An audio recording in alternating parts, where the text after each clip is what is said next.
Welcome to the channel Manuscript of Horrors, and today we have the story, No One Understands Me Anymore. I mean that literally. This all began 3 weeks ago, after my almost year-long relationship with my ex ended. Things were amazing with Lily at first. She was hot, way out of my league, but what really made me fall for her was how well we meshed together, how seamlessly we understood each other. She met my every need, big or small. I'd have only just put my fork down to reach for the tomato sauce, and she'd already be passing it to me. I'd sink onto the couch, in the mood for a good horror movie, and before I could suggest the idea, she'd smile and say, "This feels like a horror movie night." I'd wake up from some pretty heated dreams and she'd already be swinging her leg over me, ready to start the morning exactly how I imagined it. So after 5 months, I made the very smart, not at all too soon decision of asking her to move in with me. It was amazing, at first.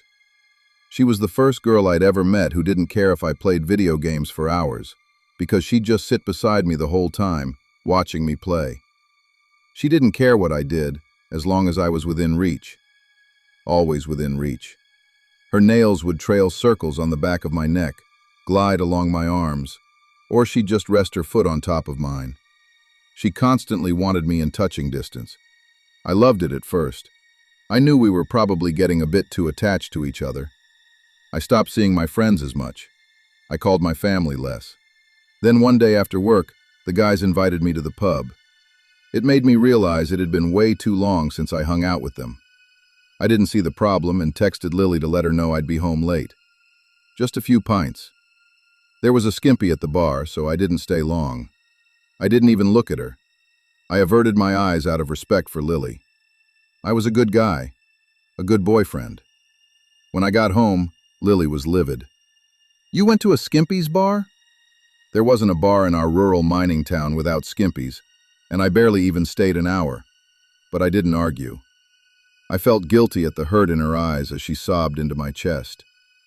I didn't realize she'd feel so hurt by it, but of course she would.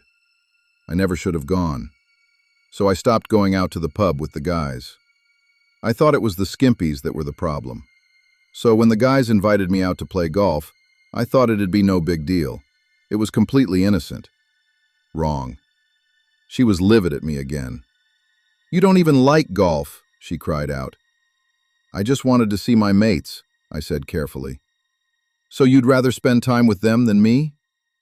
"Babe." I was shocked seeing this insecure side of her I'd never seen before, and definitely a little off-put. Was she being serious? "I am allowed to see my mates, right?" I said it slowly, hoping it'd make her understand how ridiculous she was being. And it did. She sighed, her anger dissipating, replaced by the sort of sadness that reminded me of a kicked puppy. It made my stomach clench in guilt. "I'm sorry, I just missed you," she said. After that, she stopped being livid whenever I went out without her. Instead, she punished me quietly. If I came home from playing pool at a mate's house, she'd barely look at me, barely speak. I'd feel sick with guilt, even though I knew I'd done nothing wrong. The breaking point was lunch with my mum. I got home and she gave me the exact same attitude she always did, acting all cold and distant and miserable, which in turn made me miserable. I'd had enough. I was sick of it. "Are you serious, Lily? You're seriously going to make me feel bad about seeing my own mother, the woman who gave birth to me?" "I'm sorry," she said, tears in her eyes. "I just get jealous." "Of my mum? That's insane." She stepped closer. "Well, maybe I just want you all to myself. Is that really so bad?" she murmured softly. For a moment, I was in a trance, forgetting why I was mad in the first place as she stared up at me from under her lashes, her soft lips pressed into a little pout. I knew if she touched me, I'd cave. So I stepped back. "I don't think I can do this anymore," I said quietly, refusing to meet her eyes. If I did, I wouldn't be able to say it. "I think we need a break." "A break?" she scoffed. "Or a breakup?" I didn't answer. "Let me make the decision for you," she said. "Good luck finding anyone else who understands you like I do." She packed her things and left. I stayed silent, even though one word from me would have stopped her. Even though I wanted to stop her. This was for the best, for me and for her. She was too attached. It wasn't healthy for either of us. The weekend was hell. I'd sit in front of my console, staring at the loading screen, remembering her fingers in my hair, her constant touch, her steady, comforting presence. And then the house would feel unbearably empty. When I went back to work, everyone could tell I was in a foul mood. At the time, I didn't notice anything strange about that day. Looking back now, I don't know how I missed it. "Everything all right, mate? You and your missus have a fight?" Greg, my older manager, asked. He was a good bloke, always had been. "I fucked it all up," I mumbled without thinking. It was the only sentence my brain seemed capable of forming. "Oh, you're both doing well then. That's great, mate. Must just be a bit hungover, eh?" Greg said with a wink. I frowned at him, but I was too wrapped up in my own head to notice how little sense his response made. It wasn't until the next shift that I really started paying attention. "Jerry and the boys are meeting at the pub later. Joining us, Harry?" Lachlan asked. I blinked. My first instinct was to say no, that I wasn't in the mood. Then I realized there was nothing stopping me anymore. No one waiting at home. And a pint with the boys sounded better than going back to my empty apartment, where everything reminded me of her. "Yeah, sure," I said. "Ah, bummer. The missus still has a problem with those skimpies, does she? You should really tell her they've got nothing on her and her banging body," Lachlan chuckled. "Don't talk about her like that," I snapped. Then I frowned, the words catching up to me. "I said I'll come. We broke up, didn't Greg tell you? Still don't get what she's doing with a guy like you. You're what, a 4? Nah, like a 3.5. Lily is a solid 10. I stared at him, annoyed as hell but more confused than anything. Why wasn't he listening? "We broke up," I said slowly. "Honestly, I get why you don't hang out with the lads anymore. If I had a woman like that waiting for me in my bed, you boys would never see me again." Lachlan laughed. I just looked at him, wondering if he was deliberately fucking with me, and briefly imagining my fist connecting with his acne-scarred face. "Just shut the hell up," I said. "Tell her hi from me later on," he smirked. "Tell her I could show her what a real man is like." I was seconds away from punching him when Greg called us over. That night I joined the lads at the bar. I still caught myself averting my eyes from the skimpy, even though I had no reason to anymore. It felt wrong, like muscle memory I couldn't shake. And irritatingly, Lachlan was right. No one compared to Lily. The boys looked genuinely shocked when they saw me. "What are you doing here, mate? Isn't it you and your missus' anniversary today?" Greg asked. It was. 1 year exactly. But we weren't together anymore, and I was past exhausted with this. "Guys, we broke up. Are you messing with me or something? It isn't funny. It's kind of fucked up, actually." "You just left her at the house? That's low, bro. Who would leave a girl like that at home?" "We broke up." It was pointless. They were purposely ignoring me, and I couldn't understand why. For the next half hour, they kept shooting me weird, dirty looks. Judgmental ones. Lachlan just smirked, like this meant it was finally his chance with Lily. But Lily wasn't here. Why did they think she was still around? What the hell was wrong with them? "Your pale ale," the waitress said, setting a beer in front of me. I ordered a Guinness. I frowned. Normally I'd just accept it. I hated making a fuss. But between the boys and the constant misunderstanding, something in me snapped. "Yes, this is your pale ale," she said slowly, like I was stupid. "I know, but I ordered a Guinness." "Sir, this is a pale ale," she said again, irritation creeping into her voice. "I know."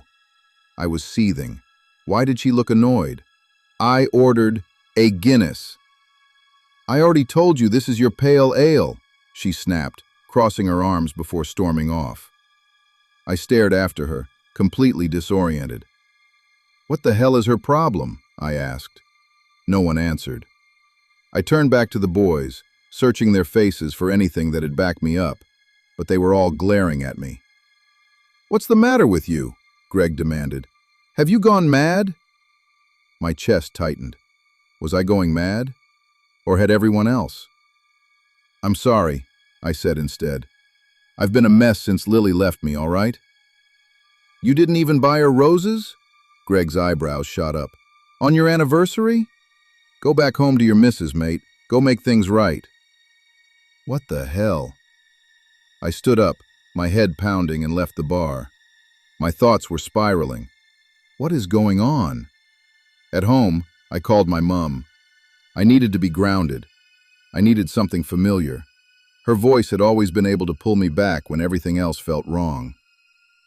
"Hey, Mum, I really need someone to talk to," I said. "I'm good, honey. What about yourself?" she replied. The answer immediately put me on edge. It didn't match what I'd just said at all. Still, I told myself she hadn't heard me properly. Mum's hearing wasn't always the best. Not great, honestly. Lily and I broke up a few days ago. My throat tightened as I said it. Tears stung my eyes, the first time I'd felt close to crying since she left. Talking to my mom always did that. Like I could finally let my guard down. "Did she like the flowers? What flowers did you get her? I hope you cooked her a good dinner, too. You've got a good one there, Harry," Mum said cheerfully. My body went cold. No. There was no way she was ignoring me, too. My mom wouldn't do that. She'd never be that cruel. I tried again, slower this time.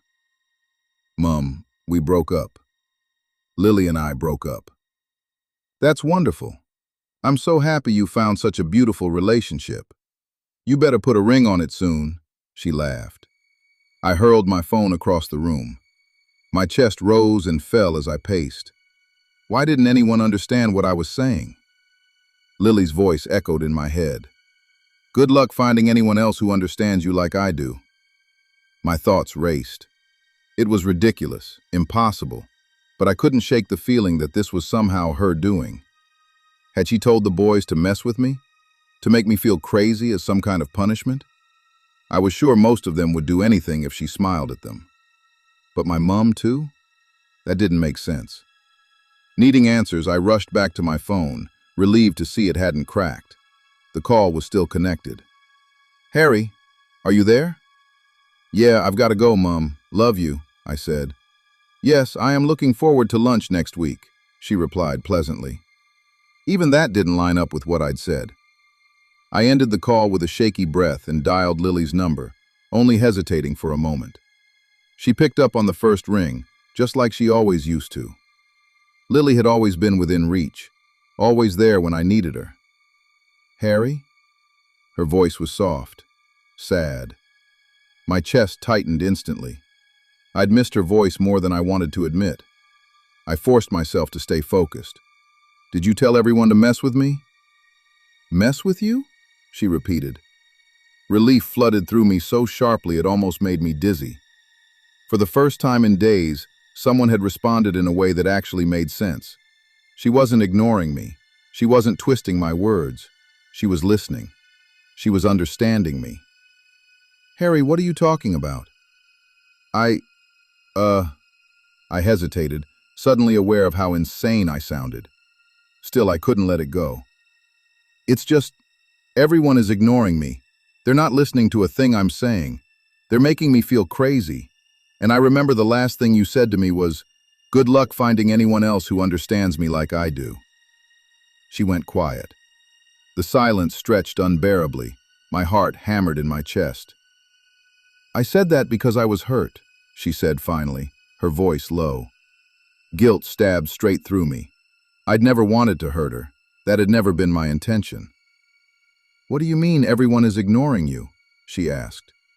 She sounded genuinely confused, concerned even. I dragged a hand down my face. "It's like they're pranking me. I'll say one thing and they'll respond with something that makes no sense. I can't get through to anyone." Saying it out loud only made it feel worse, unreal, like I was describing someone else's breakdown. "I understand," she said. My head snapped up. You do? Yeah.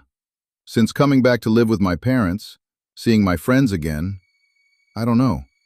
It's like no one's on the same wavelength as me. I can't connect with anyone either, Harry, she said quietly. Not since you. My chest ached. That wasn't what I meant, was it? I miss you. The words tumbled from my mouth before I could stop them. They felt right to say. I did miss her. I miss you too. But you're right. This is for the best. When I moved out there, all I had was you. I guess I got pretty attached. It was hard to make friends.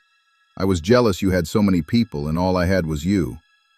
She sighed, and the sound twisted something deep in me. I remembered those moments clearly now. Her jealousy, her insecurity. I'd always brushed it off, but I'd lived in this town my whole life. She'd left everything behind for me. Family, friends, her entire support system. Of course she'd clung to me. Why had that ever felt like a problem? Why hadn't I just brought her along more, instead of insisting on doing my own thing? The more I thought about it, the less sense our breakup made. The unease I'd felt around her dissolved, replaced by regret so sharp it made my chest hurt. I want you back, Lily. I'm so sorry for neglecting your feelings. I was a shit boyfriend, I said. I want you back too. Hope surged through me. But I think we need a little more space. It's nice being around friends and family again. I'm remembering who I was before you. Something inside me cracked. I didn't want her to remember who she was before me. I didn't want her to be okay without me. I wasn't okay without her. Give it another week. Then I'll come visit and see if we still have something, she suggested. The thought of another week without her made my chest ache, but I swallowed it down. Okay. That whole week, the only thing keeping me sane was knowing I'd see her again soon. The insanity never stopped. People continued misunderstanding every word I said. Everyone still acted like Lily and I were together, like nothing was wrong. I'd order a chicken parmy at a restaurant and get spaghetti instead. And then finally, she came back. I picked her up from the train station and scooped her into my arms. She was just as stunning as ever, smelling amazing despite being in a stuffy train for 7 hours. Her laughter was like music in my ears. I'd never been more ecstatic in my life. We spent most of the evening in bed, and when we were physically exhausted, I rolled over to look at her and said, I'm never letting you out of my sight again. Finally, you know how I feel, she smiled, rolling her eyes. She moved back in. At work, I was in a better mood than I'd been in for 2 weeks. Greg noticed. Someone's happy. Yeah, I said, accepting that people were going to misinterpret everything I said these days. I didn't care anymore. I had my beautiful girl back. I got her back, I said with a happy sigh. Greg frowned. Who? Lily? His eyes widened. Did you two break up? Yeah, man. I paused. He understood what I said.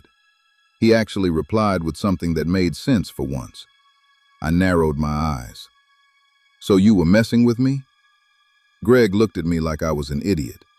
Messing with you? Man, what are you talking about? All those times I told you we'd broken up. You did hear what I said, didn't you? I accused. Mate, He paused, furrowing his brows like he was confused now. Huh, that's weird. What? I scoffed. You did tell us, he said in a sudden, shocked realization. You said it to Jerry 5 times in a row. We broke up. That was when I had decided to just mess with them back a few days ago. I'd stared at Jerry with a flat look and repeated it robotically, and he'd just chuckled and said, Yeah, I guess the weather is nice today, man. Weird. I swore you were going on about some other thing, Greg said. Wait, you said to me you shit your pants. I almost laughed. That was also when I was messing with them. I just looked Greg directly in the eye and said, I shit myself. to see how far he'd take this weird prank. But he just clapped me on the shoulder and said, "That's great news, man." I stared at Greg, a cold, uncomfortable feeling washing over me at the genuine confusion on his face. "Dude, we thought you were losing your mind. Why did I think it was normal for you to say, 'Let's go golfing'? You hate golfing. You'd never suggest that. What the hell?" He stepped back, looking like he wanted to vomit. "I feel weird, man," he said. "Are you okay?" I asked, genuinely concerned. "Yeah." He furrowed his brows and gave me a weird look. "Let's, get back to work." It stuck with me all afternoon. They had all been genuinely hearing things I wasn't saying. The other guys started understanding me again, too. Even they seemed creeped out by something. "It's like some voodoo shit," I heard Jerry mutter to Lachlan. Lachlan almost looked scared when he looked at me now. I didn't let it spoil my mood. I was a little weirded out, sure, but I had my beautiful girl back. Everything felt right again. "How was your day?" Lily asked when I came home. I hugged her immediately and breathed her in. She was like a drug. Her scent, her warmth, my entire body relaxed. "Good, but a lot better now." Over the week, the boys invited me out more than usual. They were persistent, but I refused every time. All I wanted was to be with Lily. I canceled plans with Mom. I wanted to spend every minute with her. I even started thinking about quitting my well-paying job for a remote one so I could stay home. Anything to be surrounded by her. Until one day, the boys cornered me at work. They all looked worried, even Lachlan. "Something's happening to you, man," Jerry said, "and it's because of Lily." "What?" I laughed, shaking my head. He stayed serious. "What do you even know about her?" The question hit me like a punch. "What do you mean?" "I mean, what does she do? Does she work? Where does her family live? How did you meet?" Greg asked. My mind went blank. I didn't have answers to any of it. But that wasn't the worst part. A strange part of me, something old and buried, screamed that something was wrong, like a threat hovering just out of sight. "She doesn't work," I said. "Does she?" I wasn't sure. "I make more than enough to support us both," I shrugged. "Besides, she's easy to provide for. And she catches the train to see her family, so obviously they must live in the city." "You don't know where her parents live?" Jerry demanded. "Have you ever even met them?" Of course I had. Had I? My stomach twisted. "When did you pick her up from the train?" Lachlan suddenly asked. I frowned. Why would he ask that? "On Saturday," I said. All their faces drained of color. "Seriously, what is wrong with you guys?" I asked. "The train doesn't run on Saturdays, Harry," Greg said, looking sick again. "So what are you saying?" I folded my arms. "She's been lying to you, and she's doing something really weird to you and us. We didn't understand what you were saying for a full week, Harry. Do you know how freaky that is? And now, when we think back on that week, it's like there was an evil presence with us, something controlling us. Something's wrong with that chick." "Don't talk about her like that," I spat. "How did you meet her, Harry?" Greg repeated. "I don't know," I snapped.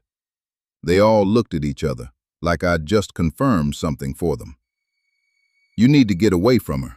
She's some sort of—" Jerry trailed off, like he knew the word he was about to say sounded ridiculous, even to him. "Fuck this. I'm leaving early." I turned away from them. "We've never even met her, Harry. I could have sworn we had, but we haven't. Has your mom even met her?" I kept walking because I didn't want to admit the truth. I don't know. I was desperate to be back with her. At home, she opened her arms and I melted into them. "The guys were saying some weird stuff today," I mumbled into her hair. "Just ignore them, baby. They'll never understand what we have," she hummed. I took a few days off work. The boys blew up my phone, but I told them to leave me alone. One night, I was looking for my hoodie, my favorite hoodie. It was cold, and I needed it.